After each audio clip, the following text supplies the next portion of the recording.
past this rap, so now I'm stepping down.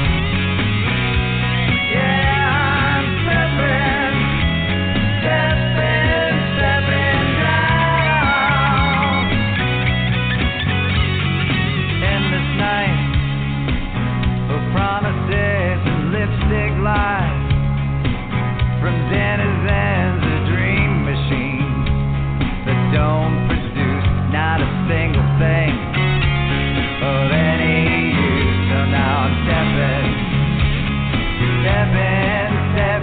down. Yeah, I'm stepping down. Stepping down.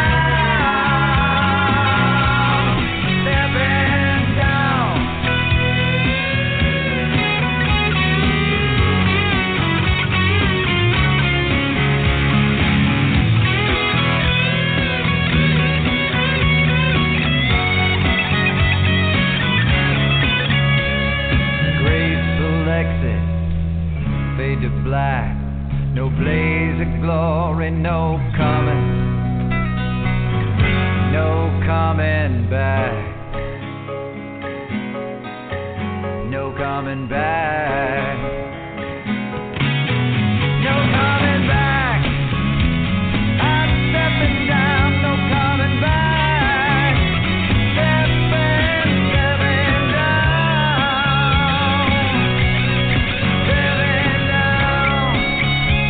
I'm stepping down, Stepping down.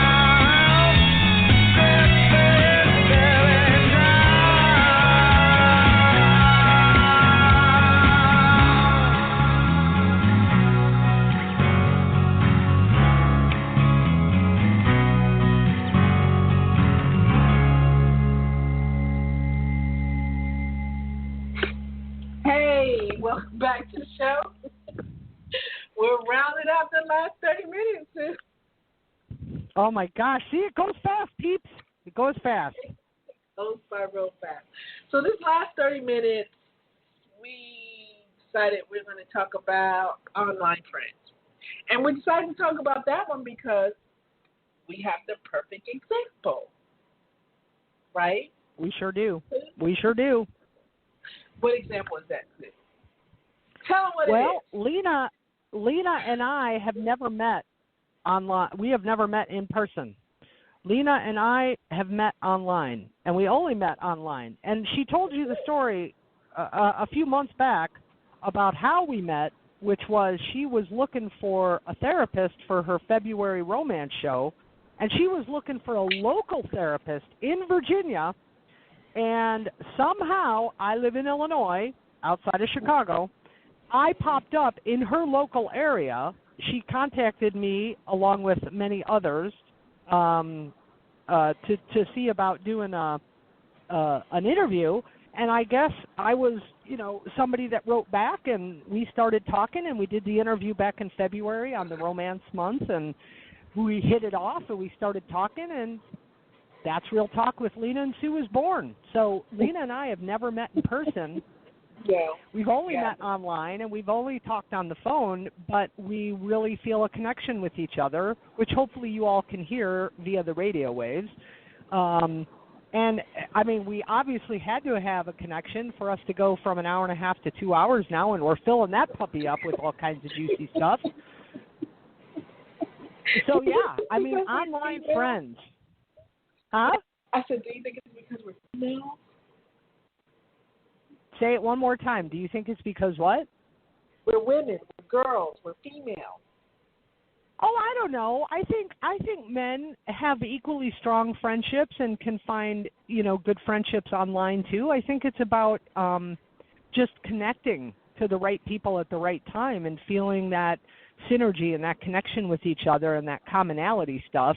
I think it's when people try to force stuff. Like the sad thing that I think about the online world is that there are a lot of really lonely people out there who use the internet as a way to connect to the outside world, and that's kind of their only connection.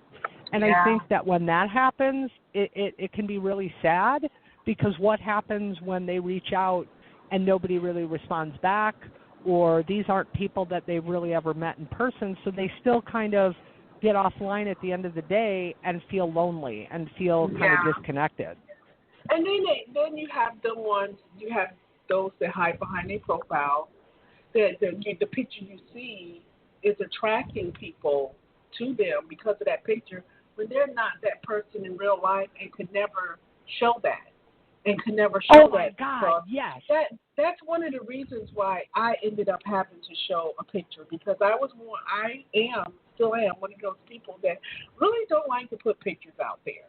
I'm not one to put pictures out there, but I didn't want people drawing their own image or thinking that I'm not the person who I say I am or anything like that, even though I didn't put an image of a person. I put an image of a diamond. But I wanted people to connect. I mean, if you're talking with me and we're socializing, it makes a difference when you can put a face to a name, because then you know their personality is genuine.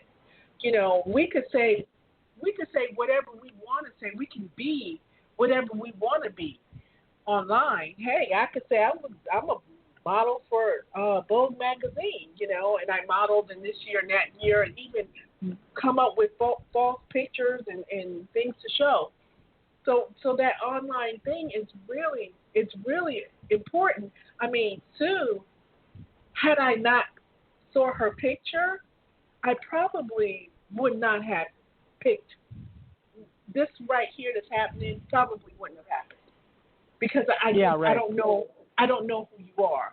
I'm talking to someone. I may go to your social media page and see you got 50 some K followers, but at the same token, a smart person that knows anything about social media also knows you can buy those people. Right. You're that popular that you really have that many. You can buy followers and to be impressive, if that's what people are looking for. If they're coming to you based on how many people you have following you, and unless you have all of these followers, I mean, unless you're a superstar, they're the ones that really have those kind of followers, because they can get them all the time. But I mean, hey, superstars have bought people too. I've heard cases of celebrities who have bought Twitter followers and Facebook followers. Because nobody wanted to follow them. I don't know. I know. But I think maybe because when they first started. Well, no, I think when they first started, and they first got on social media and they wanted to look like they had more people than just 100 or 15 or 1,000 because they just got started. They maybe, I don't know. I'm not saying they all do. I've just heard of cases. That's the scary thing, is that there was a study that was done, and it's not because I'm a therapist. I do read research studies sometimes. Yes, they're boring, but some of them are very interesting as far as the results of some of these studies. I put some credence into it, but not all. But I'm really bad with the names of the authors or the title of the study. So if you ask me, I'm not gonna be able to tell you. But there was a study that was done some years back with this generation of youth coming up, like our children, right? Our children's ages, teens, 20s, early 30s. And they followed them for quite a few years with the advent of the internet and social media and things like that. And the scary thing about this, Lina, is that they found that this generation of youth is the most ill-equipped to be out in the world networking because they grew up with the internet being able to hide behind the screen. Now, I'm not saying that's a bad thing. I'm just saying that it's an interesting thing, because what happened with this generation of young people is that because they grew up with the cell phones and the internet, with the computer and being able to play those online games where they create like a profile and they can pretend to be whoever they want to be, when they actually got out in the real world with real people and they had to make eye contact with people when they're talking, or they had to interview for jobs, or they had to network in order to create something or further a mission of something. they found that this generation is having a bit of a harder time because they were never really pushed out into the world to deal with other people face to face. So they kind of learned how to be maybe less inhibited behind the computer screen. They could type whatever they wanted to say and be, real when they're typing, but out in the real world when they're face to face, they couldn't necessarily say those same things that they would have typed easily. So yeah, I think that's sad. Right? Well, but then that goes into the online friends, is that it's kind of like I can put up a picture because if I really put my real picture, I'm afraid that people will think I'm too tall, too short, too fat, too skinny, too this, too that, whatever, and they might not like me. They'll think I have funky teeth, or they maybe, they'll see that I'm this religion, or I'm this ethnicity, or I'm this race, or I have this kind of hair, and people are really afraid. So sometimes, unfortunately, they put pictures up that aren't really the real them. But then it's like, who are you really friends with? Are you friends with that persona that you think is that person online, but that's not really the real them? And that also asks the question, what about when young people, like teenagers, are trying to find dates? Are they really even talking to someone their own age, or are they talking to, like, weirdos? Yeah, that it's scary. Kind when of a it scary comes to world. The kids part. Well, I can't really say kids. I said kids. I'd say for everyone, especially if you plan on meeting people online. I mean, if you're meeting them offline, you don't know who you're dealing with online. But I have this article that outlines some things to pay attention to use, I guess, to find online friends. So I'm gonna list them. We're gonna play our game. List and opinion. Okay. So this one is called "How to Make Online Friends," and I went over them on my show last week, but I didn't really elaborate much on them. So I'm gonna let you elaborate. Okay, here number one, it says use general interest. What do you think? It says what? You gotta use general interest. For some reason, for the first time in our show, I cannot understand the first part of that word. Use general interest. General interest? Yes, things that you might have in common that are general. That's the way I see it. That's the way I see it. Okay. General. Wait. Like okay. you both like so, chocolate ice cream, to start out that way. If the you person, find you have general interest. Like I'd say I'm a Michael Jackson fan, and find out the person that I'm socializing. Yeah.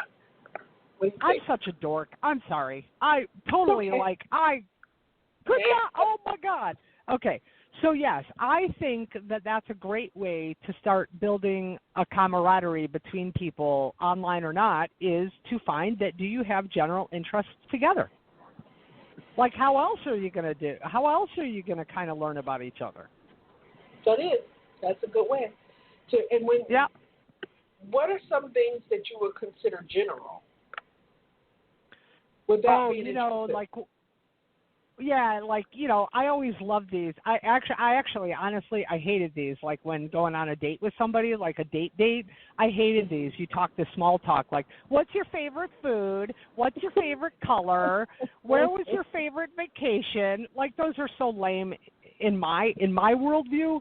But that's because I didn't want to waste emotional investment in somebody to learn those superficial things. But I think when you're trying to find friends and you're learning about each other, those would be good questions to ask. You're not looking at dating necessarily. You're just trying to find like common friends and common things together. So it's like, well, do you like Star Wars? What's your favorite food? Like, hey, where do you live? Things like that, I think, are good questions to start with. Just kind of the basics of getting to know a person. That's right. Okay, good. Ding. That's the bell. Go to the next question. To the next statement.